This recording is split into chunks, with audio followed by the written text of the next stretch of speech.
joins us. He's had some amazing success stories, like Tom, the woman in the Rockaways who lost her home and her attached business, but has since set up elsewhere and actually expanded.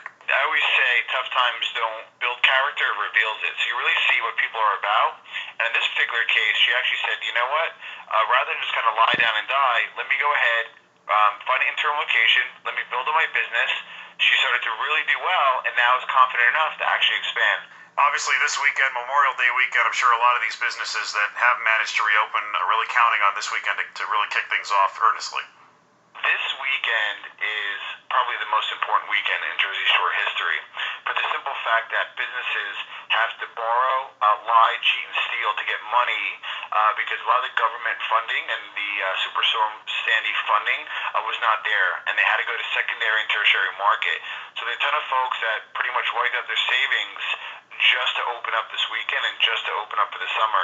So this weekend and this summer is paramount for the Jersey Shore and its businesses.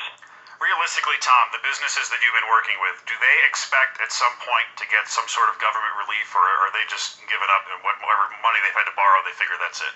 The answer to that is unfortunately no. There's one client that I worked with that FEMA actually was in the building. They temporarily rented in the building, and he was there every day, and they applied little or no assistance. And then once that little money dries up, although there seems like there's a lot of programs out there and a lot of great fundraisers and concerts, there's not a lot of money for people out there who had a little bit of money to start with.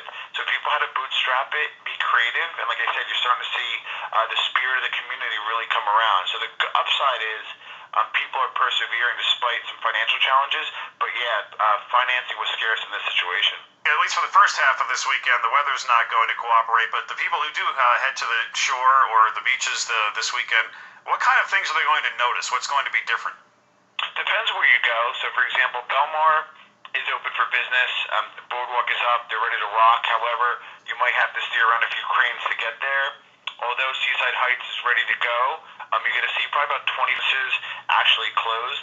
So it's going to be similar to your experience from last year, but it's not going to be the same. I predict about 5-year turnaround to really kind of get to where it was. So it's going to be pleasant. You're going to have a great time, but it's not really there from that memorable aspect.